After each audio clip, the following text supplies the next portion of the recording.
Good morning. Welcome to exam today. મિત્રો 3 March 2026ના relative current અફેર્સની discussion આ વિડીયોમાં આપણે કરવાના છે. છેલ્લી સુધી વિડીયો સાથે બની રહેજો. કરંટ અફેર્સ ઇમ્પોર્ટન્ટ ટોપિક છે, દરેક એક્ઝામમાં પ્રશ્ન પૂછવામાં આવે છે. મિત્રો ટોપિક પર આવીએ. 3 માર્ચ 2026 ક્વેશ્ચન નંબર 1 છે, વિશ્વ નાગરિક સુરક્ષા દિવસ ક્યારે ઉજવવામાં આવ્યો? તો વાત છે વિશ્વ નાગરિક સુરક્ષા દિવસની, એ દર વર્ષે 1 માર્ચે ઉજવવામાં આવે છે. વિશ્વ નાગરિક સંરક્ષણ દિવસ 1 માર્ચના રોજ ઉજવવામાં આવે છે. 1990માં આંતરરાષ્ટ્રીય નાગરિક સંરક્ષણ સંગઠન દ્વારા આ દિવસને વૈશ્વિક રજા તરીકે જાહેર કરવામાં આવ્યો હતો. સેકન્ડ છે, હાલમાં ગુંજ 2026 યુવા મહોત્સવનું આયોજન ક્યાં થયું? તો રાઈટ આન્સર છે મિત્રો આમાં જમ્મુ કાશ્મીર ખાતે. બરાબર, જમ્મુ કાશ્મીર ખાતે ગુંજ 2026 યુવા મહોત્સવનું આયોજન હાલમાં કરવામાં આવ્યું છે. હાલમાં સંયુક્ત રાષ્ટ્રે કયા દેશમાં પેરિસ કરાર હેઠળ સ્વચ્છ રસોઈ પ્રોજેક્ટ માટે પ્રથમ કાર્બન ક્રેડિટને મંજૂરી આપી છે? તો રાઈટ આન્સર છે મિત્રો સંયુક્ત રાષ્ટ્રે મ્યાનમારમાં. બરાબર, મ્યાનમાર રાઈટ આન્સર થશે. મ્યાનમારમાં સ્વચ્છ રસોઈ પ્રોજેક્ટ માટે પેરિસ કરારની કલમ 6.4 હેઠળ તેના પ્રથમ સત્તાવાર કાર્બન ક્રેડિટ્સને મંજૂરી આપી છે. આ પ્રોજેક્ટ સ્થાનિક સમુદાયોને કાર્યક્ષમ ચૂલાનું વિતરણ કરશે, જે જંગલોનું રક્ષણ કરવામાં અને ગ્રીન હાઉસ ગેસ ઉત્સર્જન ઘટાડવામાં મદદ કરશે. ગુજરાતમાં શહેરોમાં વિકસાવવામાં આવતા બગીચાને નવું નામ શું અપાયું? તો ગુજરાતમાં જે પણ હવે સિટીમાં બગીચા વિકસાવવામાં આવશે ગવર્મેન્ટ દ્વારા, નગરપાલિકા દ્વારા, એને નવું નામ નમો ગૌરવ પાર્ક આપવામાં આવ્યું છે. બગીચાને હવે નવું નામ મળ્યું, નમો ગૌરવ પાર્ક તરીકે ઓળખાશે. બરાબર, શહેરી વિકાસ વિભાગે નવી યોજનાની જાહેરાત કરી છે. વિદ્યાર્થી મિત્રો, આવનારી તમામ પરીક્ષાઓ માટે CC, Gujarat police constable, PSI, LRD, બરાબર, સાથે આરઆરબી ગ્રુપ ડી એક્ઝામ ટુડેનું મિત્રો લેટેસ્ટ એક વર્ષનું કરંટ અફેર્સ, જેમાં તમને Olympic, paralympic, Covid, IPL, GI tag, બદલાયના વર્તમાન પદાધિકારી, પુસ્તક લેખક, company CEO, brand ambassador award GK, sport GK, G20 summit, T20 world cup, FIFA world cup, election GK, Ayodhya GK, budget, champions trophy, IPL, Padma awards, આવી રીતના topic wise current અફેર્સની PDF, છેલ્લા એક વર્ષની લેટેસ્ટ મંથલી કરંટ અફેર્સની PDF, 10,000થી વધારે પ્રશ્નો, India, Gujarat, international લેવલનું પૂરું કરંટ અફેર. તો પીડીએફ માટે ઓનલી ₹250, 9510411961 પર ગૂગલ પે, ફોનપે, પેટીએમ કંઈ પણ કરો, સ્ક્રીનશોટ મોકલી આપો. 2 મિનિટમાં પીડીએફ મળી જશે. તમામ પરીક્ષાઓમાં મિત્રો 100% કરંટ અફેર આપણું પૂછાય છે. ઇન્ડિયા, ગુજરાત, ઇન્ટરનેશનલ લેવલનું પૂરું કરંટ અફેર એમાં આવી જશે.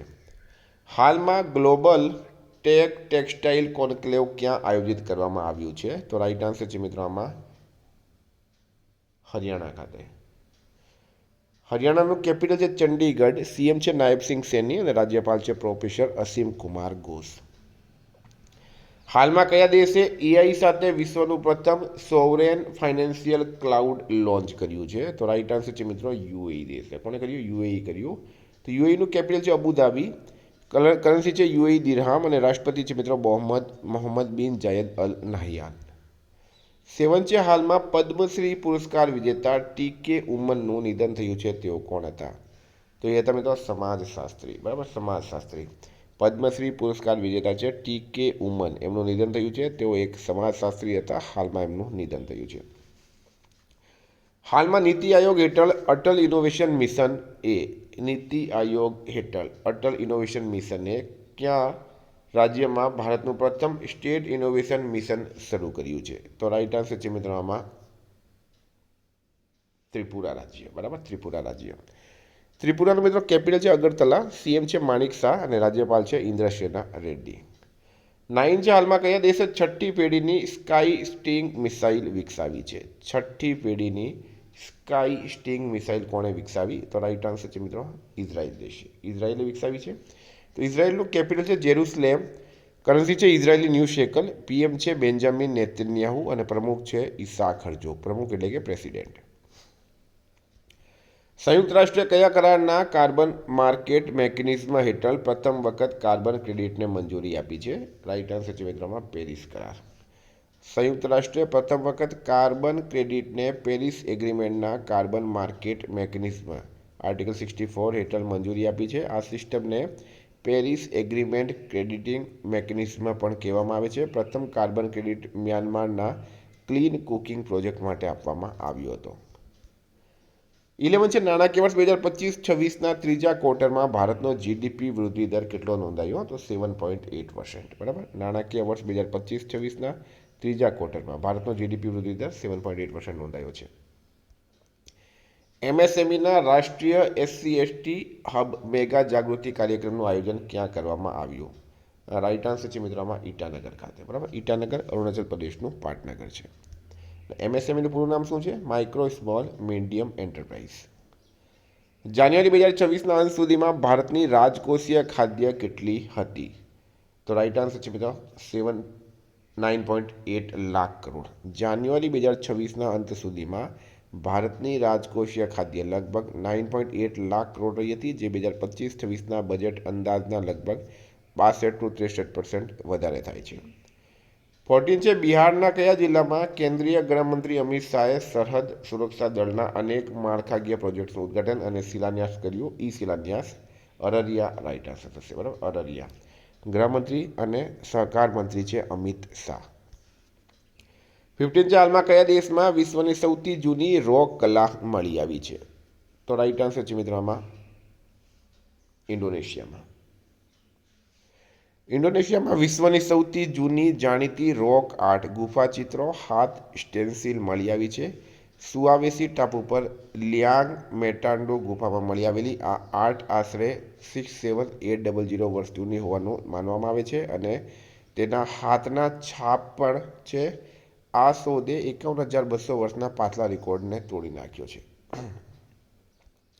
16 જાનમાં પીએમ મોદીએ સર્વાઇકલ કેન્સરને રોકવાના ઉદ્દેશ્યથી 14 વર્ષની છોકરીઓ માટે HPV રસીકરણ અભિયાન ક્યાંથી શરૂ કર્યું?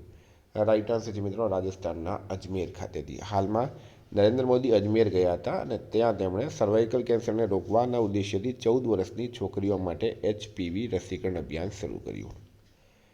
17 છે હાલમાં આયતુલ્લા અલી રેઝા અરાફીને કયા દેશના વચગાળાના સર્વોચ્ચ નેતા તરીકે નિયુક્ત કરવામાં આવ્યા છે? અયાતુલ્લા અલી રેઝા અરાફી. રાઈટ આન્સર છે મિત્રો ઈરાન. ઈરાન રાઈટ આન્સર છે. તો ઈરાનના પ્રભાવશાળી શિયા ધર્મગુરુ છે અયાતુલ્લા અલી ખામનઈના અવસાન પછી અયાતુલ્લા અલી રેઝા અરાફીને ઈરાનના વચગાળાના સર્વોચ્ચ નેતા બનાવાયા.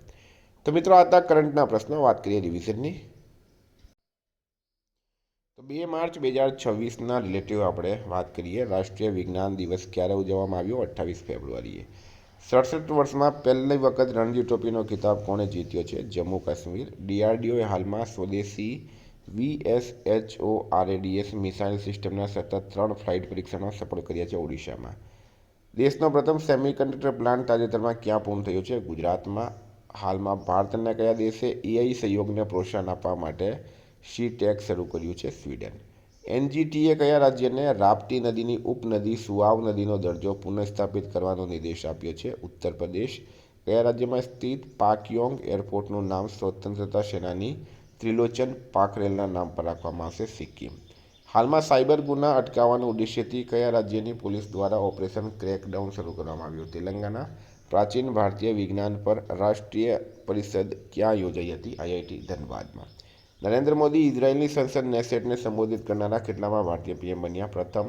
રાજસ્થાન સરકારે માઉન્ટ આબુનું નામ બદલીને શું રાખ્યું છે? આબુ રાજ તીર્થ. હાલમાં લોથલના મ્યુઝિયમ માટે ભારત અને કયા દેશ વચ્ચે MOU થયા? ઇઝરાયેલ રાઈટ આન્સર છે. તાજેતરમાં પહેલીવાર દુર્લભ સ્મીવ ક્યાં જોવા મળ્યો? અસમમાં. કેન્દ્રીય કૃષિ મંત્રીએ હાલમાં 3 દિવસીય રાષ્ટ્રીય પૂસા કૃષિ વિજ્ઞાન મેળા 2026નું ઉદ્ઘાટન કર્યું છે ન્યૂ દિલ્હીમાં. હાલમાં OpenAI દ્વારા ચીફ પીપલ ઓફિસર તરીકે કોની નિમણૂક કરવામાં આવી? અરવિંદ કેશી. મિત્રો ગઈકાલે પ્રશ્ન પૂછાયું પ્રકાશિત થયેલા વૈશ્વિક નિવાસ ઇન્ડેક્સ 2026માં કોણ ટોચ પર રહ્યું છે? ગ્રીસ રાઈટ આન્સર હતું. આજનો પ્રશ્ન છે ગુજરાતમાં ડાંગ દરબારનું આયોજન ક્યાં થયું? એનો જવાબ તમારે કમેન્ટ બોક્સમાં જણાવવાનો. વિદ્યાર્થી મિત્રો વોટ્સએપ ટેલિગ્રામની લિંક ડિસ્ક્રિપ્શનમાં છે. PDF માટે 9510411961 પર કોન્ટેક્ટ કરો. Thank you. ફરી મળીશું. જય હિન્દ જય ભારત.